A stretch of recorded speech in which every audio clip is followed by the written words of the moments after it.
Hey guys, welcome back to Andy's Dinosaur Reviews, and today we are back with another brand new Mattel Jurassic World release. As you can see, we have the newest wave of Bite Club figures.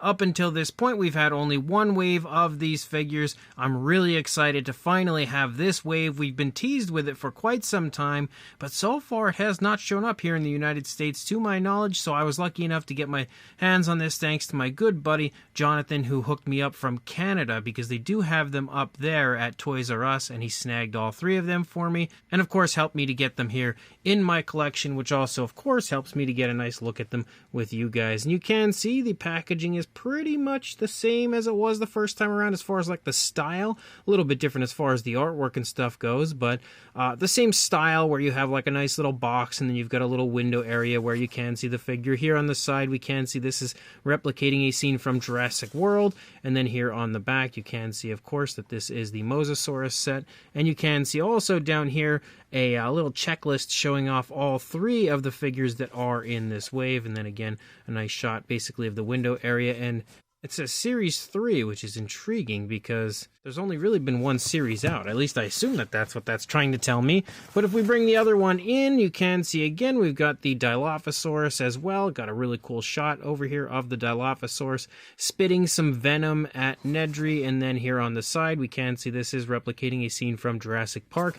And obviously again a shot here on the back showing off the figure. I really love the boxes and the fact that they actually tell you again what scene and basically what film it's recreating a scene from. And then we of course have the Giganotosaurus as well, which is really exciting to now have the Giga out in this line. And of course once we lead over here to the side we can see it is Jurassic World Dominion, and we can also see the Giganotosaurus staring down Ian Malcolm right there. And then on the back again another shot of the figure as well as our very small Ian kind of taking off in a vehicle. So let's pop all of these open and check them out.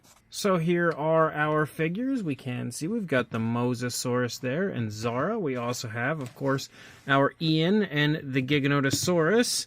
And, of course, we have Nedry and the Dilophosaurus, who almost fell on his face right there. One thing I will say is I normally keep these figures in the packaging. After I review them, I put them back in the packaging. This time around, we actually have the venom for the Dilophosaurus here in the back, and as you can see, for the most part, the packaging is collector-friendly. You know, you can usually put the figures back in, and I keep them in the box. That's just the way I store them, but like I said, with the Dilophosaurus, we do have the venom back here. I'm not going to take this out because, as you can see, this is definitely not collector-friendly packaging. In this spot it would definitely tear the packaging up and everything back there for me to pull that out, but we can see it's basically just like a greenish with a little bit of a translucent sort of a look venom, which is, you know, pretty standard when it comes to a lot of the Mattel stuff. You know, we've had venom with our Dilophosaurus since the beginning of the, you know, Jurassic World line from Mattel. So no need to really break that out of the packaging and, you know, destroy that aspect of my packaging. So with that said, we'll move this stuff here out of the way, and then we'll take a look at each one of these figures individually as I smack the camera with my arm. So I guess with the Dilophosaurus, we could take a nice quick look at Nedry, who has quite the very interesting, very exaggerated look on him. Doesn't seem like, honestly, he's too excited about all of this venom kind of leaking off of his arms that he's sort of trapped in here, which he's basically standing in an entire pool of venom, which you can see. We can also see the Jurassic logo inside the venom, and it does have a translucency to it, which is pretty cool, which you can see. Again, you can basically sort of see Nedry up there on the other side of it. He is, of course, colored with the yellow shirt and then the blue pants. Not really a whole lot when it comes to paintwork on him. Basically, the pants, the shirt, his hands, and you can see his glasses, face, and of course his hair. The hair is pretty decently sculpted. I would say the hair specifically probably has the most detail on the figure as a whole, but we can see again from the back it all looks pretty fun. Basically what the exaggerated humans would normally look like for these figures, and that's definitely a neat little addition. And then of course our Dilophosaurus, sporting the chubby look that these Bite Club figures always have. He looks very angry, and again we have the hole back there in the back of his throat for the venom to go into, so obviously he would be spitting the venom at Nedry. And this is a Godzilla size, well maybe not quite that large, but maybe like a I don't know, a little bit larger than like a T-Rex sized version of a Dilophosaurus next to Nedry. But you can see, again, we've got a greenish tone for the primary body color. We have some black there around the eye, the yellow eye, and then a black pupil, which is actually a darker tone than the black that is around the eye. Maybe the darker tone around the eye is more like a very dark gray, like a pavement gray. We can see the frill, of course, is extended for our Dilophosaurus. We've got some pretty decent paintwork there with some yellows, reds, even some white sort of outlining some of the reds, and then a black that kind of runs out along the outer edge of the frill. You'll see the same thing, of course, on the opposing side. The eye does have a very nice gloss coat to it as well. The mouth is obviously open. We've got the teeth sculpted out. They are painted with a yellowish tone. We also have the skin stretching here on the inside of the mouth, and conveniently the skin stretching actually looks like it has some nice texturing, and the majority of the body doesn't really seem to have any real fine detail on it. We can see the tongue sculpted out and painted. Everything on the inside of the mouth, outside of the teeth, of course, is painted with a pinkish tone. And then as we move down along the back, we do have some of that darker gray coloration kind of patterning down through the back of the Dilophosaurus, which looks really cool. You've got a nice short tail there. And shockingly, we actually have painted toe claws. That's really exciting because we don't often get that. Funny that these type of figures would get that, but then the mainline figures don't for some reason. But you can see the knee. You can get a nice sense of the musculature of the Dilophosaurus as you lead down. You do have a lighter tone for the lower jaw that also runs here along the underside, of the Dilophosaurus, but does end before we lead into the tail. The nails also have a nice gloss coat to it, something I forgot to mention there. But you can see the arms held into the body. They unfortunately do not have nail paint, but overall, when it comes to a Bite Club version of the Dilophosaurus, he's pretty fun.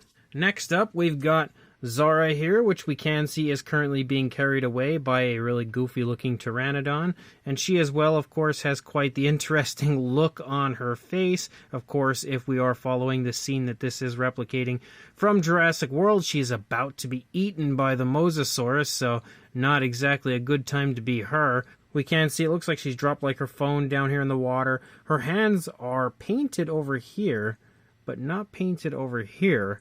I don't know why that is, unless she was wearing a glove or something in the movie that I don't remember, but for some reason that hand did not get paintwork. You can see her pants are painted with a darker grayish tone. There is like some creasing and stuff within the pants, which is pretty nice to see again when it comes to like fine detail. You can see the jacket as well has a little bit of that going on. It's painted with a white, and then you of course have the paintwork here for her face, which she's making quite the interesting look on her face. We can see the hair and everything, and I like that it's kind of like blowing in the wind as the pteranodon is carrying her away. That's kind of a nice touch. The pteranodon itself is painted with a reddish tone, doesn't actually have much in the way of fine detail or really any coloration, of course, outside of the reddish tone. It doesn't really look like a Jurassic World pteranodon either, but I guess when it comes to these goofy, very exaggerated style figures, it pretty much resembles it in a way where I guess the rest of these figures here sort of resemble the creatures they are meant to represent. It does have some nice flexibility to it, though. You can see it is kind of like a rubber, so you can kind of move it around a little bit, which is fun. And then, of course, you also have the water. Similar to the Venom from the Nedry figure, we can see, again, a nice translucency to it with some nice variations of blues. You can kind of see like lighter and darker blues within the water, as well as the nicely sculpted splashes, which is really cool. Definitely a nice touch as far as that goes. And then, of course, the Mosasaurus is going to look just like the others here when it comes to having that really sort of exaggerated and chubby look, and, of course, a lack of texturing and fine detail, which is surprising because, maybe it's just been a little while since I had taken a look at the first Bite Club, but I'm so used to Mattel always giving us highly detailed figures, even when it comes to the goofy, exaggerated versions. But when it comes to these figures, again, they're sort of lacking when it comes to fine detail, but they don't really need it because they're just super silly looking, and that's what they're meant to be, so they don't necessarily need impressive fine detail. We can see the eyes are painted with a yellow, given a black for the pupil. There's something wrong with the eye right here. I don't know what it is.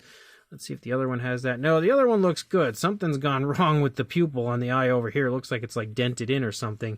We can see a blue for the majority of the color of the Mosasaurus. We also have a light blue or like a light grayish blue here for the lower jaw that does follow along the underside of the Mosasaurus. The mouth is wide open. We can see the teeth are painted with a yellowish tone, and then we've got the tongue and everything in here sculpted pretty decently.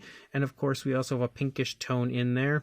It would have been really neat to actually see the extra row of teeth on the inside of the mouth of the Mosasaurus for this one. That would have been pretty cool as far as the overall figure goes, but sadly it is missing that. We do have a darker bluish tone that moves along the upper side of the Mosasaurus. We can see the nostrils, as well as all of those sort of like armored scoots and everything moving down along the body, starting in the head, leading out into the tail. The tail is really scrunched up, again giving this even more of a sort of exaggerated and goofy look, and we can see the flippers and everything here, of course, which are basically used like legs for our Mosasaurus so that it can stand basically and balance out right here. It would have been neat if there was a way to actually put this in the mouth of the Mosasaurus and like prop it up.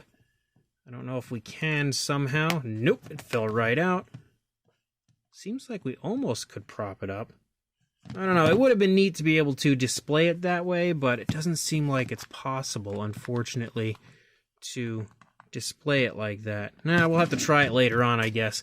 But as far as the Giganotosaurus goes, of course, we've got our ridiculous-looking older version of Ian Malcolm. Again, the version that we see in Jurassic World Dominion. You can see he as well is sporting a really goofy look on his face. He does have glasses on, but they didn't seem to add any paintwork for the glasses. We basically just have the gray hair, which is painted, and of course the face painted. And then we can see he is of course wearing his traditional black outfit. We also can see that the steering wheel is painted out with a black similar to his clothing, and is obviously huge compared to the size of the vehicle. The vehicle is in a very cartoony sort of a position where it has completely bent and everything. We basically have like a tan for the upper part and then a black for the lower part, like the wheels and the underside of the vehicle. It is currently plowing through the mud, which we can see some mud kind of running up here off of the back of the vehicle, and then a nice little earthy sort of an area down here underneath the vehicle as well. So overall, it's not super impressive, but it's pretty fun for what it is. And again, basically the best addition I think you could give a Giganotosaurus like this. And as we can see, the Giganotosaurus I think wins the award as far as being the chunkiest of all when it comes to these figures. He also has a little bit more fine detail to him than a lot of the others did. You can see a little bit of like, you know, the armored scoots and stuff following along the back of the Giga, which is nice to see. We also of course have those ridges that move down along the back in a very exaggerated way. We have the greenish tone for the majority of the body color. You do have the lighter tone for the lower jaw that does follow along the underbelly of the Giganotosaurus, and then we also have some of the darker patterning that follows along the top, starting in the top of the head and leading out into the tail. Not too far into the tail, but a little ways. We can see a little curve to the super tiny tail of the Giganotosaurus. We do actually have painted nails yet again for the feet, unfortunately, something we see on these figures but not in the main line. But you can see again that the claws on the hands are missed. We have sort of like some scoots following down through the fingers as well. Again,